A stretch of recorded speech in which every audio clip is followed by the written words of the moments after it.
Last व्हिडिओमध्ये आपण बघितलं क्वांटम नंबर्स काय असतात। एखाद्या ऍटम मधल्या इलेक्ट्रॉनची पोझिशन आणि त्याची एनर्जी जर आपल्याला डिस्क्राइब करायची असेल तर आपण नंबरचा एक सेट यूज करतो आणि त्या नंबर्सना आपण म्हणतो क्वांटम नंबर्स। क्वांटम नंबर्स चार टाइपचे असतात। फर्स्ट आहे प्रिन्सिपल क्वांटम नंबर, सेकंड आहे अझिमुथल क्वांटम नंबर, थर्ड आहे मॅग्नेटिक क्वांटम नंबर आणि लास्ट आहे स्पिन क्वांटम नंबर।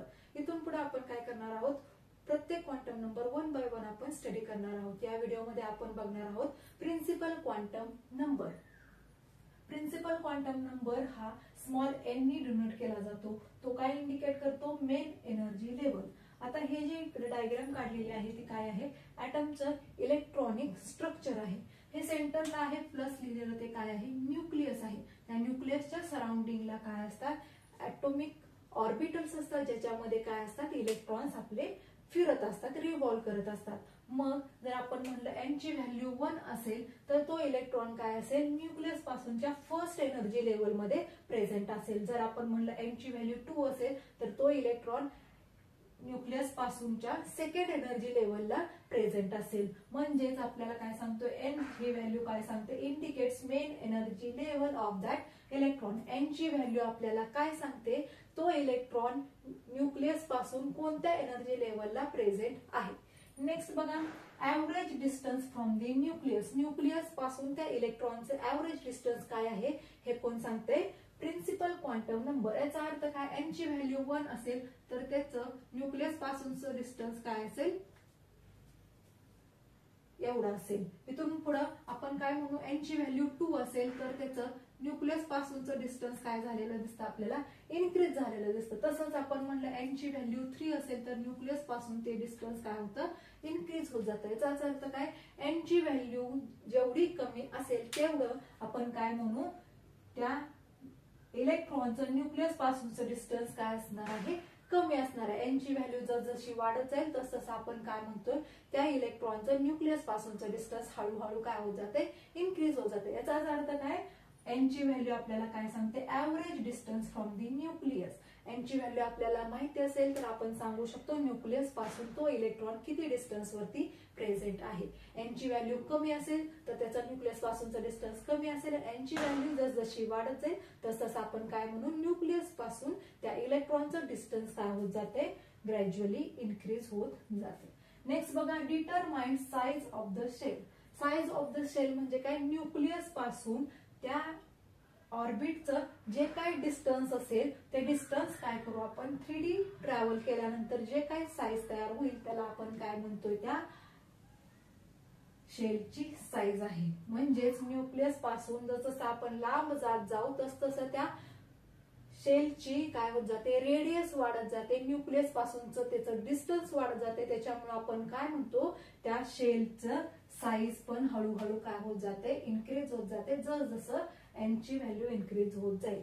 आपण जर म्हणलं हा जर सेंटरचा न्यूक्लियस आहे तर एन ची व्हॅल्यू 1 असताना शेलची साईज कमी असेल, त्याच्यानंतर एन ची व्हॅल्यू 2 असताना शेलची साईज इन्क्रीज होत जाते, एन ची व्हॅल्यू 3 असताना परत आणखीन एकदा एन ची साईज, त्या शेलची साईज काय होते, इन्क्रीज होते।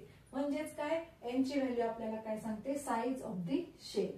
नेक्स्ट आहे values ranges from 1 to infinity. ह्या एन च्या व्हॅल्यू आहेत ते 1 पासून इन्फिनिटी पर्यंत रेंज मध्ये ते आहेत। पण आपण काय सांगितले परत, for known atoms N is equal to 1 to 7। म्हणजे आपल्याला माहिती असलेल्या ऍटम्स मध्ये एन ची व्हॅल्यू आपण 7 पर्यंत फाइंड आउट केलेले आहे, त्याच्या पुढच्या व्हॅल्यू आपल्याला सापडलेल्या नाही। नेक्स्ट बघा, each orbit has definite energy. Each orbit has definite energy याचा अर्थ काय, एन इज इक्वल टू 3 वाली जर शेल असेल तर त्या शेलची एनर्जी लेवल काय असते, एक ठराविक व्हॅल्यू असते।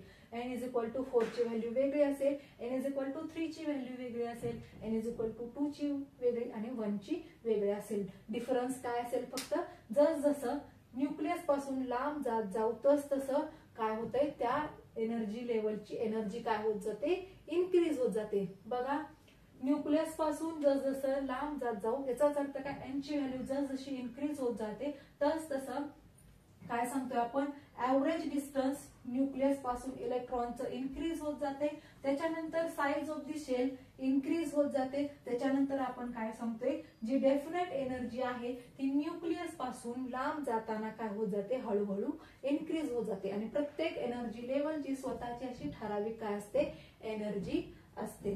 नेक्स्ट बघा, number and types of subshells are given by this principal quantum number. Principal quantum number काय सांगतो, ती जर शेल घेतलेली असेल आपण n = 2 असेल तर त्यामध्ये नंबर आणि टाइप्स ऑफ सबशेल्स कोणकोणत्या प्रकारच्या असतील आणि किती असतील हे सांगण्याचं काम कोण करतोय, हा प्रिन्सिपल क्वांटम नंबर करतोय. फॉर एक्झाम्पल n = 1 असेल तर तिथं फक्त k शेल असेल, k शेल मध्ये फक्त एकच सबशेल असेल आणि ती सबशेल कोणती असेल, s असेल. s मध्ये आपण इलेक्ट्रॉन्स किती फिल करू शकतो, 2 इलेक्ट्रॉन फिल करू शकतो. फॉर्म्युला त्याच्यासाठी आपण यूज करतो 2n². n ची व्हॅल्यू 1 पुट केली, 1² 1 × 2 = 2. म्हणजे n ची व्हॅल्यू 1 असताना त्याच्यामध्ये एकच शेल असेल जे k असेल आणि त्याच्यामध्ये सबशेल पण एकच प्रेझेंट असेल जे कोणता असेल, s हे सबशेल असेल आणि त्या s ह्या सबशेल मध्ये आपण काय करू शकतो, 2च इलेक्ट्रॉन फिल करू शकतो. नेक्स्ट बघा, n = 2 असेल तेव्हा 2 शेल्स असतील, एक k शेल असेल आणि दुसरं l शेल असेल. k शेल मध्ये सबशेल कोणता असेल, s असेल, l शेल मध्ये कोणता असेल, p असेल.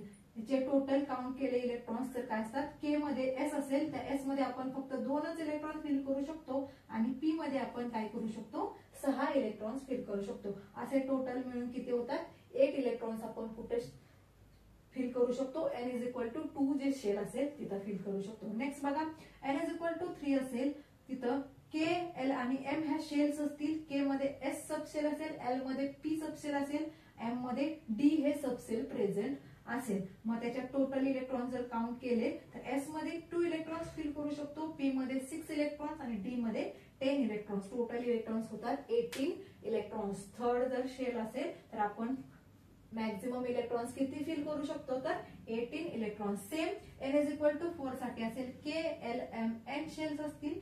k मध्ये s सबशेल असेल, l मध्ये p असेल, m मध्ये d असेल आणि n मध्ये f प्रेझेंट असेल. टोटल इलेक्ट्रॉन्स काउंट केले तर s मधले 2, p मधले 6 आणि d मधले 10, f मधले 14 इलेक्ट्रॉन्स मॅक्झिमम. टोटल काउंट केले तर आपण किती फिल इलेक्ट्रॉन्स करू शकतो, चौथ्या शेल मध्ये तर 32 इलेक्ट्रॉन्स आपण काय करू शकतो, फिल करू शकतो. तेच ह्या डायग्राम मध्ये इकडे दाखवलेलं आहे. n = 1 असेल तर त्याला आपण काय म्हणतो, त्याच्यात कोणती शेल आहे, फक्त k शेल असेल.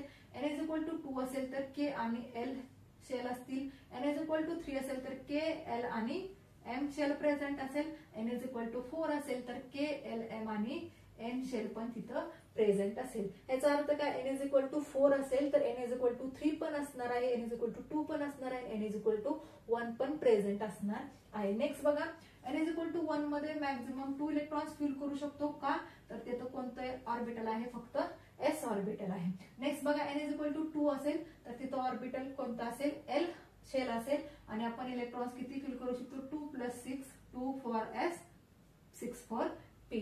टोटल काउंट केले तर 8 इलेक्ट्रॉन्स आपण फिल करू शकतो. सेम आपण काय करू शकतो, n = 3 मध्ये 18 इलेक्ट्रॉन्स, n = 4 मध्ये 32 इलेक्ट्रॉन्स आपण काय करू शकतो, फिल करू शकतो. हा प्रिन्सिपल क्वांटम नंबर आहे, हा बेसिक क्वांटम नंबर आहे जो काय करतो, इलेक्ट्रॉन्सच्या बऱ्याचशा प्रॉपर्टी काय करतो, स्वतः एकटाच एक्सप्लेन करतो. म्हणून त्याला नाव काय दिलेलं आहे, principal quantum number. Principal quantum number small n ने डिनोट केला जातो. त्याच्या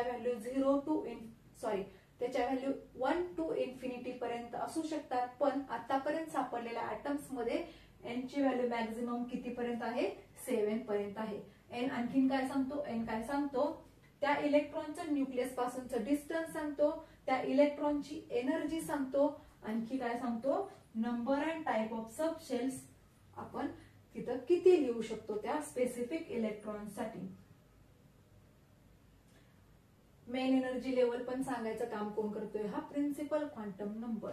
तर हा प्रिन्सिपल क्वांटम नंबर आहे तो आपल्याला खूप साऱ्या इन्फॉर्मेशन देतो. कोणाबद्दल, इलेक्ट्रॉन जो काय करतोय ऍटम भोवती रिव्हॉल्व करत असतो. तर हा होता principal quantum number. Next video मध्ये आपण बघणार आहोत अझिमुथल क्वांटम नंबर. व्हिडिओ आवडला असेल तर लाईक करा, शेअर करा आणि सबस्क्राईब करा. नेक्स्ट व्हिडिओ मध्ये भेटू आपण. थँक्यू.